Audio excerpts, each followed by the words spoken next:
केंद्रीय बजट 2025-26 आकाशवाणी समाचार के साथ।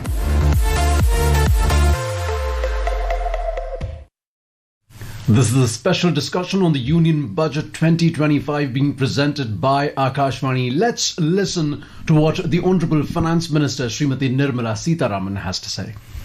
FDI limits have been enhanced. That is another important announcement. I'll end my opening statement with two things. There is no reduction in the public spending on capital expenditure. Let's put that up front. We continue to place emphasis on the multiplier effect that capital expenditure done by government has shown, has sustained us. We continue on that. And with all this, our fiscal prudence has aligned itself to the glide path that we announced in 2020-21. So we've kept ourselves in alignment. Fiscal prudence has been maintained, and the next year, coming years, estimate is also been given. Well under 4.5 is what we had said earlier. We are also projecting the same. So this is just as an opening statement. There's a lot more to say, but as you all ask questions, so shall we answer. Thank you. Thank you, ma'am. 225. 225. Mic, please.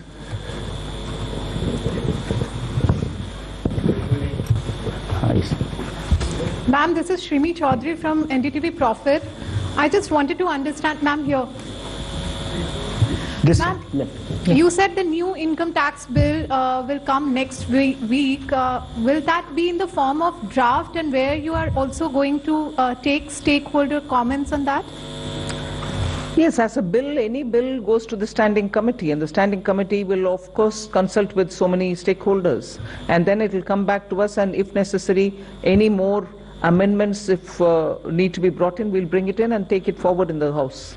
So do we expect implementation in this in the fiscal year in FY26? Do you expect what? Do we expect the implementation of? Well, let it get passed. I hope it will get passed without much of a difficulty, but it is only after its passing. Sure. Thank you. 35. Front.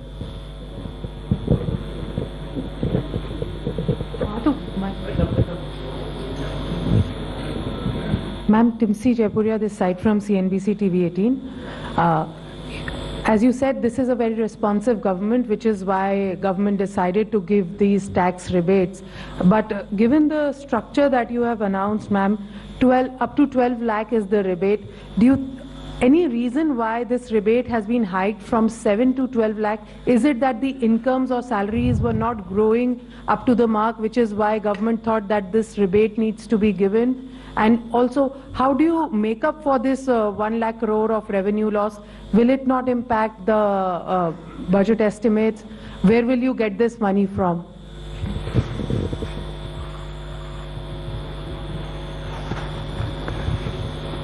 Well, Tipsy, I think the first question is, you said that this, when the incomes are not growing. This is an income tax. Only when there is an income, then we are talking of the tax. So income has to grow to the level to discuss about the tax. Now, why from 7 to 12 lakh? It is something like, it was earlier 2.2 lakhs. When 2014, it became 2.5 lakh, nobody is going to pay tax. Then there was a 2019 that, we said 5 lakhs, nobody is going to pay tax. Then we said it was raised to 7 lakhs. And now it's being raised to 12 lakhs. So this is a perception that the government feels that, on the average 1 lakh per month, if you have, then you need not pay tax, which means that, we are doing it in two ways. One is we are reducing the slab rates. We are expanding the slabs. If you would have noticed, the slabs are now 0 to 4, 4 to the uniform slabs, and there is a gradualism. There was a thing when we had earlier 20%, then 30. Now it is 20, we have introduced 25 also. So it's the gradual thing which has been done. Now this benefits every one of the taxpayers, because whatever benefits which has come from the slabs gets transmitted across. So therefore everyone gets a benefit. Now the second part, FM decided that, well, some people should get a little more benefit than merely slab rate reduction would have given. And so therefore an extra rebate, so slab rate reduction for everyone, and extra rebate for 7 lakhs were already getting it, now 7 to 5 lakhs more people have been added. So this is the philosophy behind it. And as you said, why you do it, I think we expect that all that money which they gave and comes back to the economy in either consumption, savings or investments, in whatever way they choose to do. I just want to add to that. If you compare what we've done today with what prevailed in 2014 under the Congress government, what we are, most often the narrative is we should put money back in the hands of the people. I want to please give this comparison for your consideration. If you compare it with the 2014 tax rates under the Congress, for somebody who's earning 8 lakhs, nearly 1 lakh more money is in their pockets today because of the amendments that we brought in. Meaning, 1 lakh income tax in 2014 is 0 income tax now. So that money is going back to the people in their hands for those who are earning 8 lakhs. For those earning 12 lakhs, 2 lakh was the income tax in 2014 versus today 0 which is proposed. Meaning nearly 2 lakh more money in the pockets of people who are earning 12 lakh. Alright, did I stop it there? As Finance Secretary rightly said, across the board everybody is getting benefit because the rates have also been brought down. Not just the rebates being given to up to 12 lakhs. Rates for everybody is being brought down. As a result, take somebody who earns 24 lakhs in a year. The income tax on them in 2014 was 5.6 lakhs. 2014. For them, now it is only 3 lakhs. The rate change has benefited somebody who earns 24 lakh as well. So 2.6 lakh rupees more in the pocket of people who are earning 24 lakh. So it is not just those who are up to 12 lakh because they are not paying any tax at all, because rebate is given to make up for the tax amount which they have to pay. It is not just up to 12 lakh. Even for others, benefit is accruing, and compared to what it was in 14, that much amount of money is going back to those respective money earners. Just compare it with 24 tax rates, which is prevailing now, and what is being proposed. I would like to draw the comparison.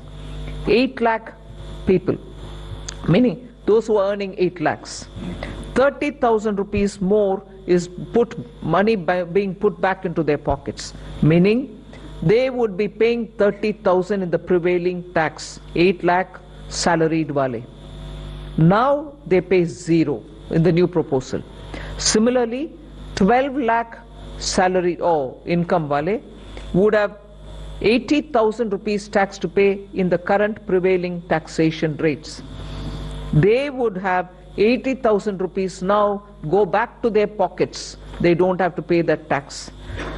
Go to the 24 lakh and compare with the present rates. Present prevailing rate, they have to pay 4.1 lakh rupees as tax. We are saying now they will have 1.10 lakh in their pockets, which they don't have to pay as tax. So we have put good substantial amounts into the pockets of people who deserve to get that. And I would want that to be highlighted compared to what prevailed in 14 and what prevails just this year. 3. 3 number.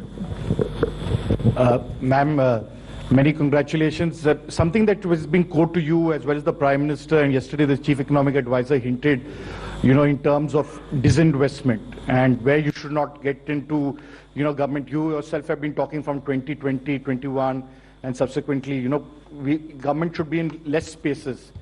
Has it been a strategy? Because I know you're committed to it, but last budget you didn't refer to it. This budget you have not referred to it. The target still remains there. Is there any impetus that you're going to do towards what has already been announced by the budget? For example, bank privatization of banks and others. That's one. And the second because it was unanswered, you're making it simpler, the income tax, and bringing a thing. Does this mean that you can now not necessarily all the time you can do it through a schedule or an executive order if you want to give some relief to a common man in the new income tax bill that you bring in. No, giving relief any time will have to go to the parliament, because if we are giving fiscal relief to people, it has to have approval from the parliament. So but what the tax simplification really means is the complication in the language, the circuitous way in which they were explaining things, and adding too many exemptions. You will realize that when we brought in the new tax regime, we didn't want the old tax regime imitated or copied. In that, there are several exemptions given in the old regime. In the new, we didn't want to give any, because we wanted a simple, straightforward tax regime in which the rates can be brought down. That's what we've done even now.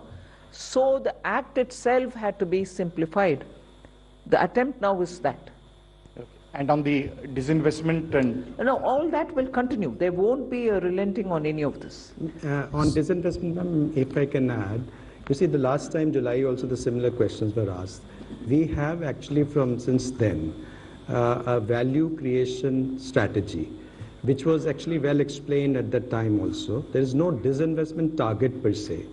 Disinvestment and dividend are both looked at together, because both are money and money is fungible. And it has got 5 elements. The first element is that we are saying CPSC's performance. The second is we say that we should have communication of performance. The third we say that the capex of the CPSC, which is important, as you know, in terms of accelerating growth. The fourth is the consistent dividend policy. And the fifth is there is a calibrated disinvestment strategy. And the disinvestment also is there. The listing is a part of disinvestment itself. So if you really look at it, both dividend and disinvestment is about 80 to 90,000 crore per annum are being raised, but in a manner which are beneficial to the minority shareholders who are there in all our listed companies. 65, backside.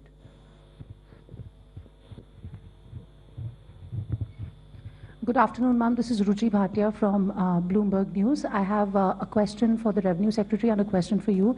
If the Revenue Secretary can give us details on the benefits, the number of people who will benefit from the slab, from the rebates going up from 7 lakhs to 12 lakhs. And the question for you, Madam Finance Minister, a lot of people say that while the absolute number for CAPEX has gone up, the pace of spending has gone down as compared to a few years ago. Is it telling of the institutional capacity in terms of how much CAPEX push can the government really do? And secondly, as far as a lot of analysts do say that the multiplier that CAPEX has is a lot more than the multiplier in the economy than that tax cuts have. What would you say to like some of those concerns as well? Well, 1 crore people will more benefit between the 7 lakh and 12 lakhs. Meaning 1 crore more people will pay no tax.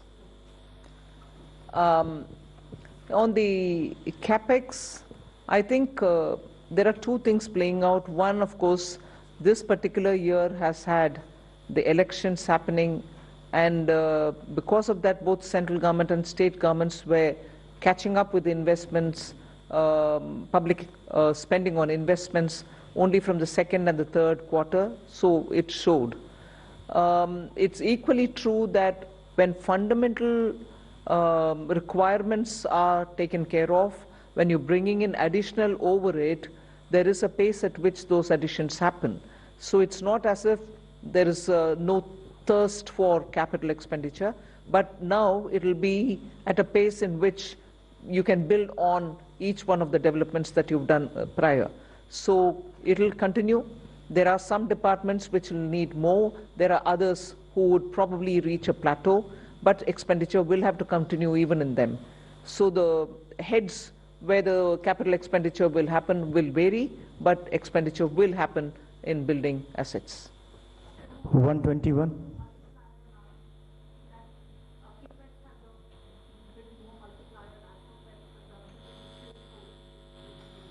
No, capex is also continuing. I have not foregone capex to give for revenue expenditure or consumption expenditure. So both continue. Ajay.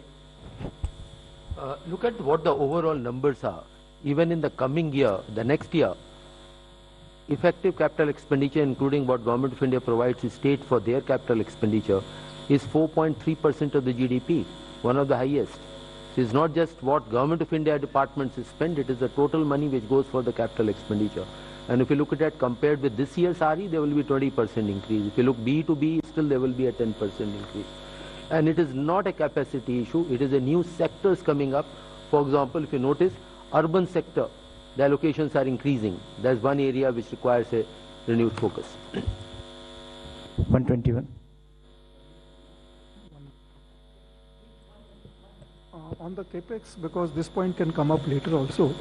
So one is the capex that we give directly, that is we do as central government directly. Other is that grants that we give to the state governments, for the state governments to do capex. For example, for Pradhan Mantri Gram Sadak Yojana, for example, Pradhan Mantri Awas Yojana, and so on and so forth. So if you also include the grants in aid for creation of capital assets, the amount, total amount has gone up to 15.48 crores in the budget estimate for the next year, which is more than 15% increase over the current year's RE. So that is a substantial increase, whereas you consider overall expenditure, that is revenue plus capital, has grown by around 7% in the next financial year as compared to this year's RE. So this is almost twice the aggregate growth in the expenditure. Yes. I would like to also add that on top of this 15 lakh crore capex, which is 11.2 there, and the extra money which goes into revenue but goes in capital building at the hand of the states, the CPSC, the Central Public Sector Enterprises, add about 4 lakh crore as capex from their own resources. So that's also the capex which goes in, and that is not counted here. Mike on. Tarun Sharma from Zee Business. Ma'am मेरे दो सवाल हैं। एक, ma'am आपने insurance की जो FDI limit है वो 74 से 100% करी है, तो क्या मैम जो इंश्योरेंस अमेंडमेंट बिल था उसकी जो बाकी रिकमेंडेशन है उसको रिजेक्ट किया गया है, सिर्फ इसी को एक्सेप्ट किया है 74 से 100% का? दूसरा मैम, मूडीज ने कहा है कि जो पब्लिक डेट है स्टेट और सेंट्रल का वो अभी भी 80% है, इस वजह से हम रेटिंग अपग्रेड इस बजट के अनाउंसमेंट के हिसाब से नहीं कर सकते। तो do you think is there concern for the on the public debt? Insurance? Yeah. See, now, presently the insurance is 74%. Now, fundamentally, whether it's 74% or 100%, the material doesn't matter. But what actually matters is the psychological feeling that they can actually own the company 100%. Along with this FDI, we are also going to, FM also announced that we are going to simplify certain procedures and rules that we frame, which is including the key management person who can be chairman of the company, and person who can be the CEO and board of directors, and also repatriation of dividends. All those are part of this, the proposed reforms that has been announced by the FM today.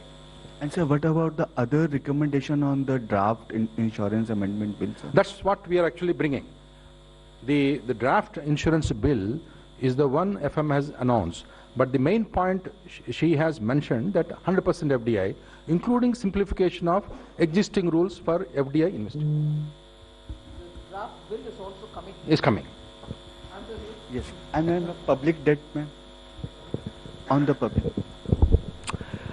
Serial number 2. Finance Minister has also announced, this answer complete his question, the roadmap for fiscal consolidation by the center, and please have a look at the FRBM statement which carries the different scenarios, and over a period of next 6 years how that will be brought down. Similar one act has to be done through the state governments as well. So it is a process which is on. Number 2. Hello. नमस्कार ma'am, मैं आलोक प्रियदर्शी हूँ CNBC आवाज से। Ma'am मेरा सवाल है कि middle class के लिए काफ़ी बड़ी राहत है, 12 लाख तक जो टैक्स छूट दी गई है। इसमें आपने बजट स्पीच में कहा जो कैपिटल गेन से लोग कमाई करेंगे उसको इसमें शामिल नहीं किया गया, उस पर नॉर्मली टैक्स देना पड़ेगा जो स्लैब के रेट से है। तो ज़्यादातर लोग आजकल मार्केट में इन्वेस्ट करते हैं, उनको लॉन्ग टर्म इन्वेस्टमेंट होती है, उनको कैपिटल गेन्स होते हैं कई तरह से, उनको बाहर रखने का, उनको केप्ट असाइड रखने का क्या रीज़न है, क्या उसके पीछे वजह बताएं? रेवेन्यू सेक्रेटरी उसके ऊपर ज्यादा विस्तार से बोलेंगे।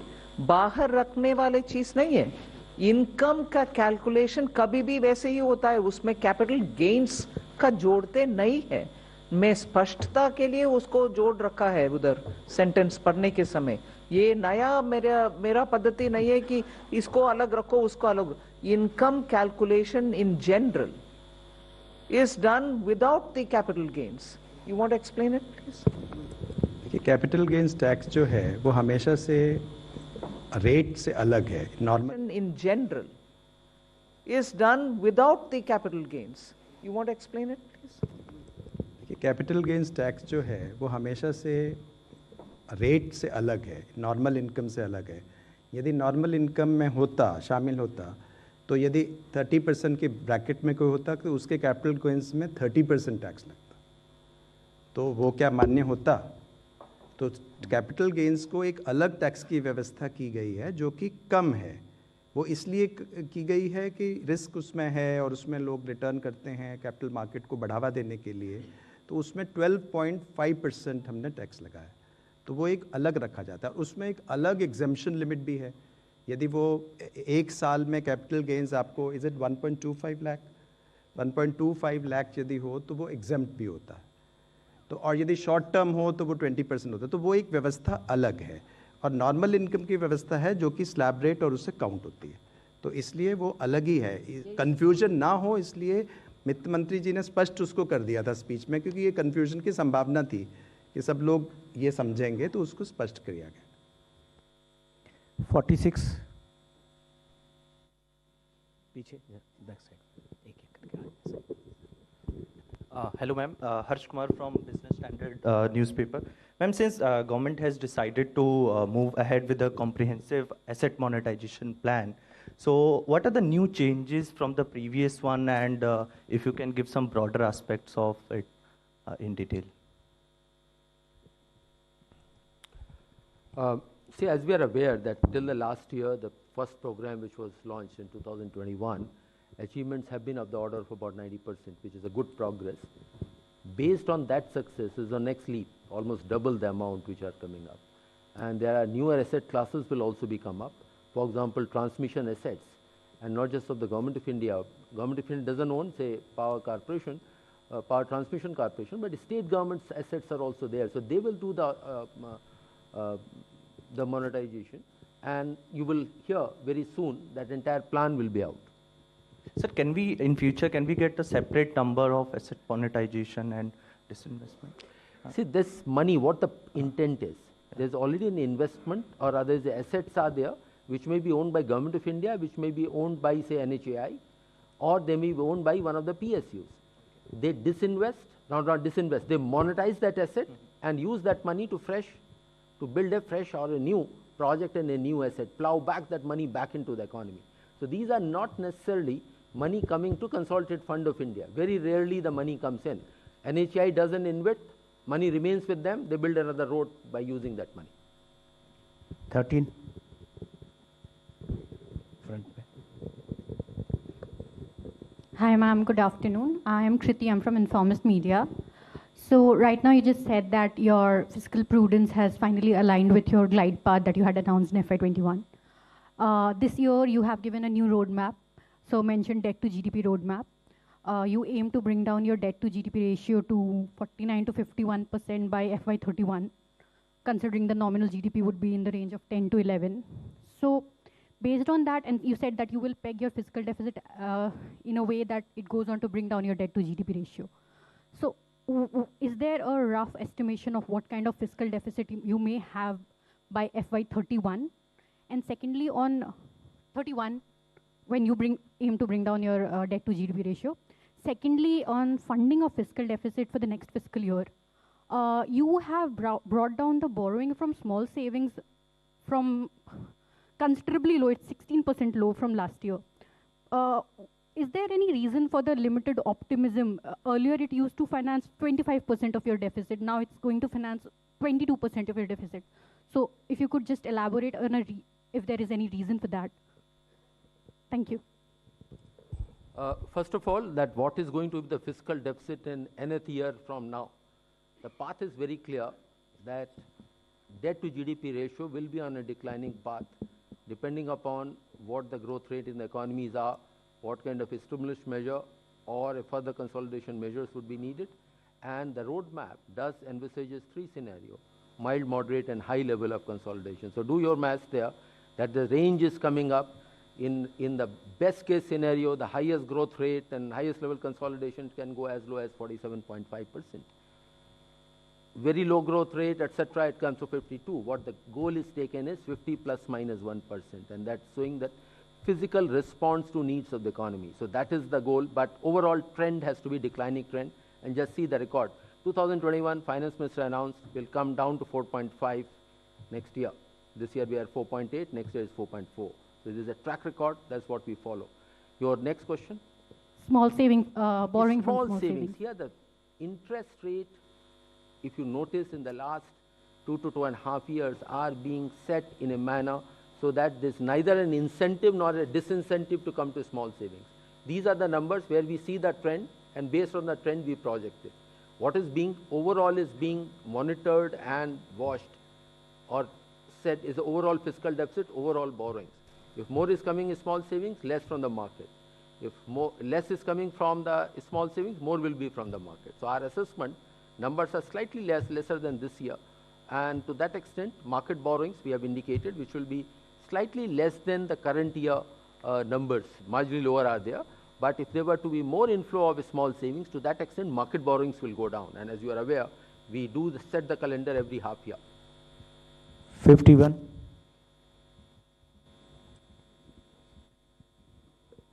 Hi, ma'am. This is Vikas from The Hindu. First of all, you've left us with very few questions after that announcement on the direct taxes front.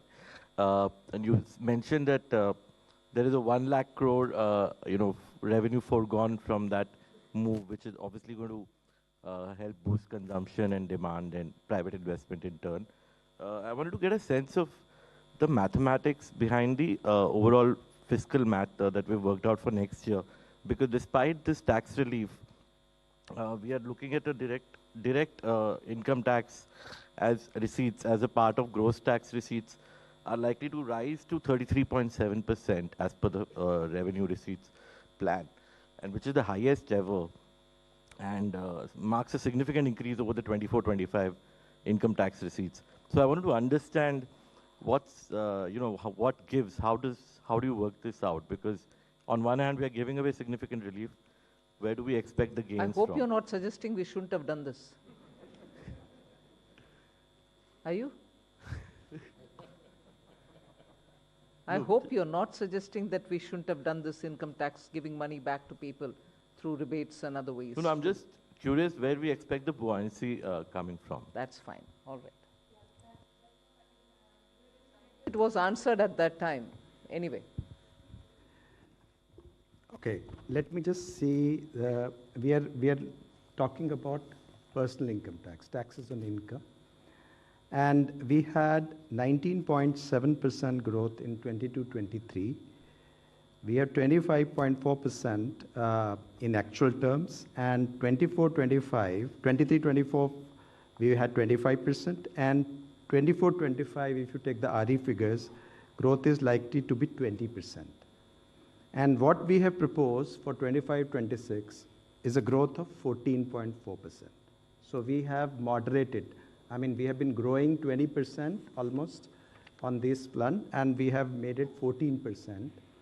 Now, coming to buoyancy, our buoyancy was in, for the taxes on income was 2.65 in 23-24.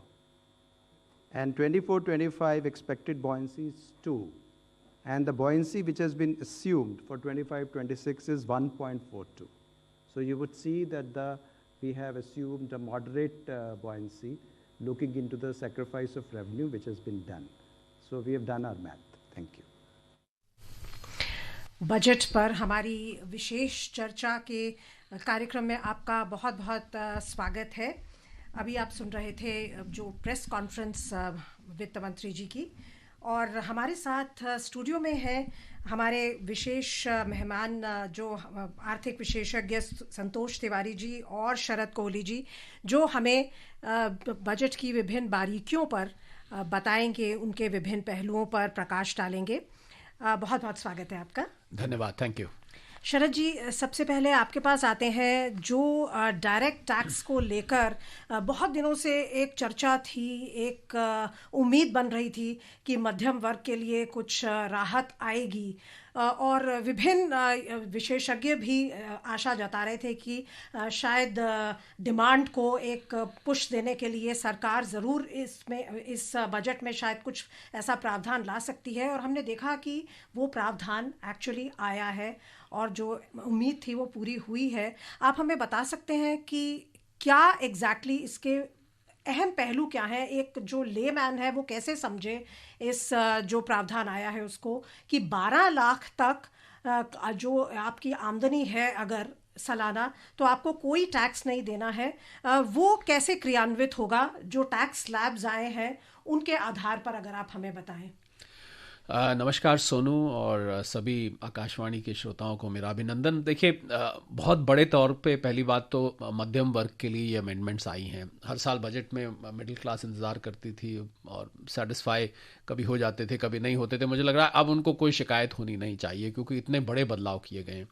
और अगर हम आयकर की बात करें तो आपने बिल्कुल ठीक कहा, 12 लाख तक अब कोई टैक्स नहीं होगा। आयकर में प्रावधान होता है जिसको हम सेक्शन 87A कहते हैं। ये रिबेट देता है आपको। अभी तक ये रिबेट 25,000 का था और इसके अंतर्गत 7 लाख रुपए तक कोई इनकम नहीं, कोई टैक्स नहीं लगता था।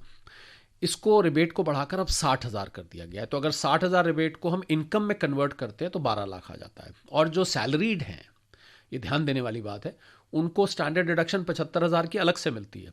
यानी कि अगर मैं इसको आसान भाषा में कहूँ तो 12,75,000 रुपए तक आपको कोई भी टैक्स नहीं देना है।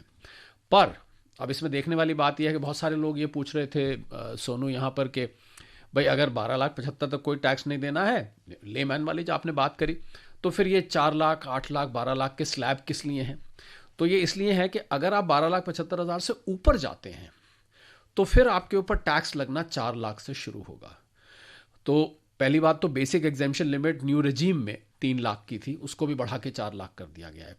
और तो 4 लाख से 8 लाख का एक स्लैब, और ये स्लैब्स का भी अलाइनमेंट किया गया है। ये जो रेंज है, पहले 3 से 6, 6 से 9, 9 से 12, 12 से 15 और 15 के बाद 30% लगता था, आपको याद होगा। ऐसे ही था, अभी भी है, क्योंकि ये लागू होंगे नए वित्त वर्ष से। अब जो है इसको भी चेंज करके 4-4 लाख का गैप कर दिया गया। पहले जो 3-3 लाख का गैप था अब 4-4 लाख का है। तो अब शुरू होगा 4 से, यानी कि आपकी बेसिक एग्जेम्पशन लिमिट अब 3 की जगह 4 हो गई। ये भी फ़ायदा हो गया, शायद बहुत सारे लोगों ने नोटिस नहीं किया इसको। टोटल टैक्स का बेनिफिट कैलकुलेट करने बहुत सारे ना आजकल, अभी आज तो मुझे कुछ टैक्स पेयर्स मिले, वो शाम को पार्टी वार्टी का प्लान बना रहे हैं, उनको इतना बड़ा रिलीफ मिला है। तो 4 से शुरू होगा, 4 से 8 5%, 8 से 12, 12 से 16, 16 से 20, 20 से 24। एक और एनॉमली थी इसमें कि जब हम 20 से 30 जाते थे तो एक गैप था, यानी कि 5, 10, 15, 20 और फिर सीधा छलांग लगती थी 30 पे। उस गैप को भी भर दिया गया है, यानी कि अब 25% का स्लैब एक 20 से 24 लाख पर कर दिया गया है। तो मुझे लगता है टैक्स पेयर्स के लिए बहुत खुश होने की बात है। अभी वित्त मंत्री महोदया बोल रही थी, उनसे सवाल पूछा गया तो करीब करीब मैंने सारा कैलकुलेट किया तो 80% टैक्स पेयर्स को इससे फ़र्क पड़ेगा। और अगर हम टैक्स पेयर्स की गिनती करें सोनू, इस समय तो 8-9 करोड़ रिटर्न्स फाइल हुई थी पिछले वित्त वर्ष में। अभी 15 जनवरी तक एक्सटेंडेड डेट थी बिलेटेड रिटर्न की। उसमें से जो टैक्स पेयर्स थे, मतलब जिनकी जेब से असल में टैक्स जाता था, उनकी गिनती 2-3 करोड़ के बीच में थी। उसमें से 1 करोड़ लोगों को फ़र्क पड़ेगा ये जो चेंजेस हुए हैं इसका। अब सवाल ये उठता है, बहुत सारे लोग ये भी पूछ रहे थे कि जो ओल्ड रेजीम है जिसमें आप ATC वगैरह का बेनिफिट लेते थे, चैप्टर 6A डिडक्शंस हम बोलते थे उनको, जिसमें आप हाउसिंग लोन रीपेमेंट का बेनिफिट लेते थे 2 लाख तक का, जिसमें आप हाउस रेंट अलाउंस रिसीट देते थे, ATG डोनेशन की बेनिफिट लेते थे, उसका क्या हुआ? उसको तो हम जानते हैं सरकार ने काफ़ी साल से छेड़ा नहीं है। तो मुझे लगता है वो एक नेचुरल डेथ उसकी हो रही है, क्योंकि बजाय उसको मार दिया जाए, उसको ख़त्म कर दिया जाए, उसको एक नेचुरल डेथ, क्योंकि अभी तक 2/3 लोग न्यू रेजीम में आ चुके थे। अब आज इन बदलावों के बाद मेरा ऐसा अनुमान है, एक अर्थशास्त्री होने के नाते, कि करीब 90% लोग अब न्यू रजीम में आ जाएंगे। तो धीरे धीरे करके वो जो ओल्ड रजीम है वो रिडंडेंट हो जाएगी, वो अपने आप ही लोग उसमें से हटना शुरू हो जाएंगे। तो मुझे लग रहा है लोग एक नई कर प्रणाली की तरफ हम बहुत तेज़ी से बढ़ रहे हैं। और जिस नए इनकम टैक्स बिल की आज बात करी वित्त मंत्री महोदया ने अपनी स्पीच में, वो अगले हफ्ते आने वाला है। अभी आपने प्रेस कॉन्फ्रेंस में सुना, वो बिल को स्टैंडिंग कमेटी में दिया जाएगा, उसके बाद पेश होगा। वो बिल इससे, अभी जो हमारा आयकर एक्ट है पूरा, इससे बहुत छोटा होगा, बहुत सिंपल होगा। आपने देखा होगा, अभी आप आयकर एक्ट को पढ़े ना, तो हमारा वो आयकर act by the way senior citizen हो चुका है, 1961 में आया था, अब तो 64 साल का हो चुका है। तो बहुत बहुत बड़ा है और बहुत कॉम्प्लिकेटेड है। Sub section so and so, provision so and so, reference to section so and so, subject to so and so. आम आदमी पढ़ता है तो दो बातें होती है, मैंने देखा है, या तो उसे नींद आ जाती है, आम आदमी जब पढ़ता है, एक्सपर्ट्स की बात नहीं कर रहा, या तो उसे नींद आ जाती है या वो उसको एक तरफ रख देता है, भैया हमारे समझ के बाहर है। तो वो चाहती हैं कि ऐसा इनकम टैक्स हो तो जिसको आप खुद पढ़ सकें, आपको किसी सलाहकार के पास ना जाना पड़े, आप आराम से सेल्फ कंप्लायंस हो जाएं, आपको खुद अपनी रिटर्न भर सकें, खुद के भाई मेरा सीधा सीधा इतनी इनकम है, मेरा इतना टैक्स बनता है, ये डिडक्शन लो, वो एग्जेम्पशन लो, मेरे पे अप्लाई करती है नहीं करती, उसको सिंप्लीफाई। तो वो नया बिल आएगा, और मुझे लगता है जब ये नया बिल आएगा, अब बहुत सारे लोगों के मन में ये भी सवाल है कि जब नया बिल आएगा तो आज जो अमेंडमेंट्स की गई हैं ये कहाँ जाएंगी, तो ये उस बिल का हिस्सा होंगी, पहली बात। दूसरी बात, वो नया बिल सिंपल होगा, इससे आधे सेक्शन, अभी करीब 300 के आसपास सेक्शन है इनकम टैक्स एक्ट में, मुझे लगता है आधे सेक्शंस रह जाएंगे, और बहुत सारे जो आउटडेटेड प्रोविजंस है जो 1961 से लगातार चले आ रहे हैं वो भी सब इसमें से साफ हो जाएंगे। तो मिडिल क्लास के लिए मैं मानता हूं कि आज एक बहुत ही लैंडमार्क दिन है, क्योंकि इतनी बड़ी रिलीफ मेरी मेमोरी में बहुत सालों बाद आई है।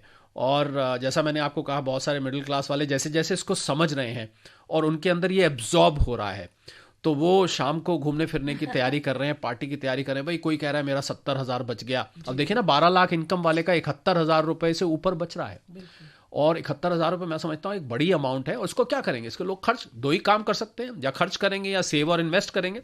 मुझे लगता है खर्च ज़्यादा करेंगे, सेव इन्वेस्ट तो करते ही हैं, पर आजकल लोग थोड़ा खर्चीले हैं और कंजम्पशन को बूस्ट करने की जरूरत है। तो इसका एक और पहलू भी है, कहा जा रहा है कि लगभग 1 लाख करोड़ के रेवेन्यू का जो है सरकार भरपाई करेगी, या आप कहें कि उनको नहीं उतना प्राप्त होगा।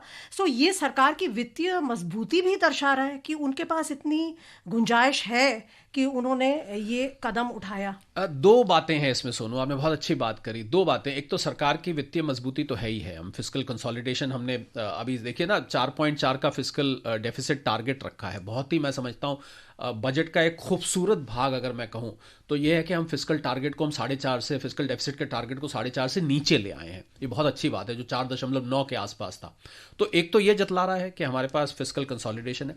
दूसरा, टिपिकली आप इंटरनेशनली देखें तो आयकर में एक रूल होता है वर्ल्ड वाइड कि जैसे जैसे टैक्सेस कम होते हैं, over a period of time collection बढ़ती है। कुछ समय के लिए कलेक्शन नीचे आ सकती है, पर फिर आपको वापस बढ़ के वहीं आ जाती है। तो मुझे लग रहा है, और दूसरे ये क्यों हम भूलें कि जब 1 लाख करोड़ लोगों के जेब में जाएगा, जैसा मैंने कहा, वो खर्च करेंगे तो जीएसटी कलेक्शन होगा, वो खर्च करेंगे तो प्राइवेट इन्वेस्टमेंट बढ़ेगा, प्राइवेट इन्वेस्टमेंट बढ़ेगा तो लोगों को नौकरियां मिलेंगी, लोगों को नौकरियां मिलेगी, उनकी जेब में पैसा आएगा, उनकी जेब में पैसा आएगा और आयकर आएगा। तो एक साइकिल है। तो मुझे लगता है सरकार ने बहुत सोच समझ के लिया, और ये 1 लाख करोड़, हालांकि अभी आप नंबर्स मैथमेटिकली देखें तो ज़रूर वो लॉस दिख रहा है, पर मुझे लग रहा है आने वाले 1 से 2 साल में इसकी भरपाई हो जाएगी, और बल्कि कई दफ़े ये बढ़ भी जाता है। अब पता लगा कि 1 लाख करोड़ बढ़ के हमारा 2 लाख करोड़ और आने लग गया। तो ये तो मुझे लगता है ऐसा सरकार ने एक कदम उठाया है जो मुझे लगता नहीं कि 2-3 साल में ये घाटा महसूस होगा। अगर हम फिस्कल कंसोलिडेशन है भी, तब भी ये पैसे जाने वाले कहीं नहीं है, वापस सरकार के पास आ जाएंगे। Absolutely. Mr. Tiwari talking about the fiscal consolidation on one hand, and the fact that the government wants people to spend more, it wants the people to have more of a consumption capacity. We are seeing that it's not just the rural or the salaried people which are benefiting here, it's also a benefit which is being given to the rural population here in terms of 100 agri districts which will be developed, improvement in the Kisan credit card limit from 2 lakh to 5 lakh, and an increased credit guarantee, wherein we see that one portion which was missing, that was credit, is now being given or handed over to the people. As the Honorable Prime Minister said, that this is a budget wherein the government is not trying to take the money from the people, it is trying to give it back to the people. Sir, your thoughts? Fabo, interesting question. And, whenever there is a change and a change of this type happens in a budget, when your direct tax burden is going down on individuals, specifically middle class, then that particular topic hijacks the whole exercise of the budget and the thought process of the budget. Those who have been following the budget process and the budget documents closely would be knowing what is the thought process of the government and what is new in this budget. The indexation itself of the budget, if those are students of budget, if they go through it, rather than part A and part B giving details of which are the sectors and what are the announcements in that, the part A in itself says what is the budget theme. Agriculture is the first engine, MSME is the second engine, investment is the third engine, and that investment also investment in people, investment in the economy, then investing in innovation, exports as the fourth engine, reforms as the fuel, and fiscal policy. So now what you raised is an important and integral part of the whole government thought process. This is the first full budget of this government. This government means the second NDA government. Third. The third NDA government, third Modi government. So when you are getting into a 5-year thought process or a 4-year thought process kind of a thing, because previous was the July budget, which was when the government was formed. So this is the real budget when you are showing the vision of the government for the next 4 years. And the economy where it stands today, your growth rate is between 6 to 7%. It's not going up. There are concerns, not the huge concern, because still India is the fastest growing economy. So there are concerns though, that how to raise this growth rate. Then how to bring in steps where in an overall manner in the economy, investments are coming, people have money in their hands so that the consumption or the expenditure or expenses increase so that the economy grows and some vibrancy comes back to the economy. Then you have to bring in measure where right now we are talking about what amount of capex was there post-COVID, how much is the capex, if you give rebate in income tax to the middle class, 1 lakh crore would be foregone, and then would it impact the capex level? All those questions are there. But if you look at the government thinking and the budget construct, you will see that there are a lot many things, agriculture, startups, MSMEs, where the government is promoting private investment, not the large investment, but also in the sectors, critical sectors like agriculture, manufacturing, services. Entrepreneurship development and boost is one of the key areas of the budget, which is not coming through, when you talk, when there are press conferences, when people are talking, because the income tax announcement has taken all the limelight. But if you see the way each sector-wise, MSMEs, micro, small, women, other classes of the society, everywhere, step by step, and this is a classic budget.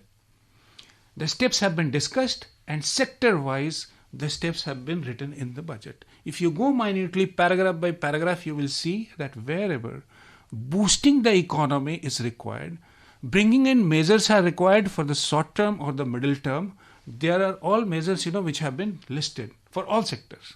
And then the reforms which will take the economy to a larger level, whether it is raising FDI limit in the insurance sector or changes in the regulatory system, setting up a committee for that. Pension is going to be a big issue in this country. Now there is a committee being set up who will take care of that. Similarly, in financial sector. So the government's thought process clearly is that in the short term, you need to put money in the hands of people, hands of entrepreneurs also. If you see the way credit thing has been expanded in this budget, it will bring in money in the hands of entrepreneurs also, whether it is micro, small or startups. Everybody will have this financial capability. And the way reforms have been thought, see, you have a postal bank, which was post office only. Now, the way government has announced in this budget expansion of the post office system, to get into logistics, to get into providing credit to people, these are all measures which will bring in more money in the hands of the people. Income tax is there. It will bring in money in the hands of middle class. But what you need to grow this economy from 7% to 8% or 9% is money in the hands of entrepreneurs, the young people, get trained, innovative measures, and all those things which will boost the economy to a 8%, 9% level. And that thought, when people read the budget closely, they will get to it. These are medium-term, long-term measures. तो शरद जी, जैसा इन्होंने कहा संतोष जी ने कि बहुत ही बहुआयामी budget है और इसके कई पहलू हैं और कई लेवल्स पर ये एक टारगेटेड अप्रोच लेके, जैसा उनके बजट स्पीच में कहा गया कि उनके 4 मेन टारगेट्स हैं: women, youth, farmers and marginalised. So बहुत ही टारगेटेड अप्रोच ली है बजट में. हम आपसे जानना चाहेंगे कि एक और जो केंद्र बिंदु, जैसे उन्होंने कहा कि इनकम टैक्स मेजर्स पे काफ़ी नज़र रहती है, दूसरा है कैपिटल एक्सपेंडिचर. उसको लेकर जिसका हम मल्टीप्लायर इफेक्ट भी देखते हैं इकोनॉमी में, उसको लेकर आप ओवरऑल बताएं कि क्या बजट में रुख अपनाया गया है और क्या पूरा ओवरऑल मेजर क्या है. देखिए, आज जब बजट आ रहा था तो स्टॉक मार्केट ने थोड़ा सा रिएक्ट किया, आपने देखा होगा. और हम लोग जब स्टॉक मार्केट एनालिसिस कर रहे थे तो हमने देखा कि मार्केट ने क्यों रिएक्ट किया. तो शायद मार्केट के कुछ पंडित जो थे, कुछ उनको लगा कि केपेक्स में थोड़ी सी हाथ खींच लिया गया है या केपेक्स कम किया गया है, पर ऐसा है नहीं. हमने जब सारा कुछ ऐड किया तो आप अगर पब्लिक सेक्टर अंडरटेकिंग का भी लगा ले तो 15 लाख करोड़ के आसपास का केपेक्स अभी भी है. पिछले साल ये 11,11,000 रुपये था, आपको याद होगा. देखिए, केपेक्स का जो मल्टीप्लायर इफेक्ट है, हालांकि अलग अलग इकोनॉमिस्ट की अलग अलग राय रहती है. मेरा अनुमान ये कहता है कि हर 1 रुपया आप जब खर्च करते हैं इंफ्रास्ट्रक्चर पर, बुनियादी ढांचे पर, उसका करीब 8 गुना मल्टीप्लायर इफेक्ट होता है. आप कोई सड़क, हाईवे ले लें, उसके आसपास स्कूल्स आ जाएंगे. हम लोग जैसे दिल्ली NCR से ये कार्यक्रम कर रहे हैं. आप लीजिए, मैं कोई भी एक उदाहरण मान लीजिए, हम यमुना एक्सप्रेस वे यहाँ एक बना है, दिल्ली से आगरा जाता है वो.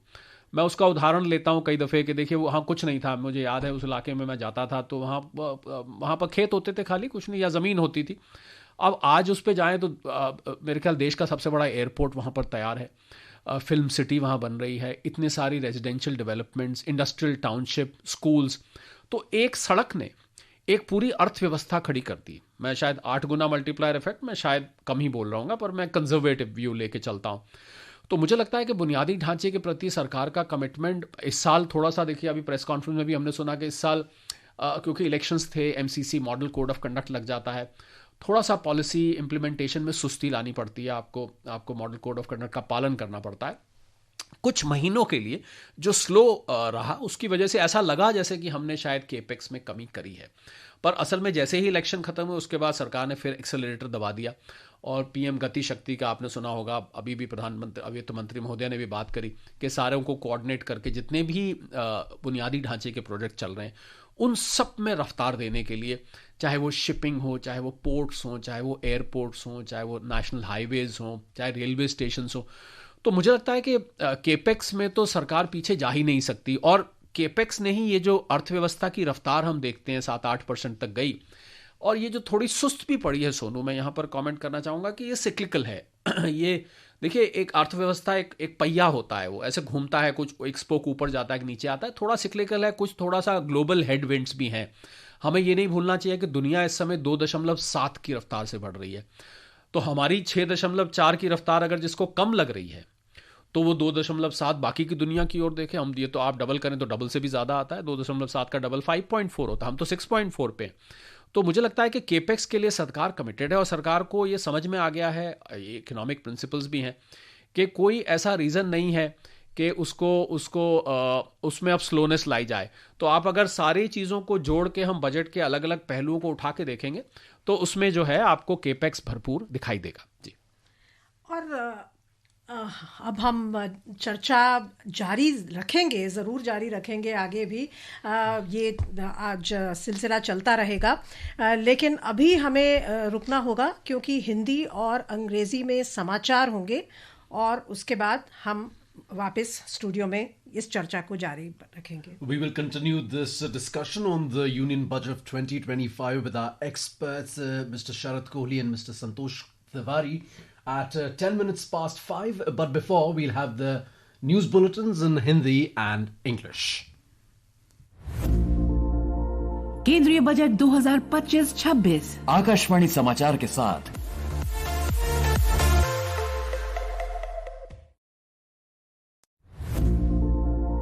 केंद्रीय बजट 2025-26 आकाशवाणी समाचार के साथ.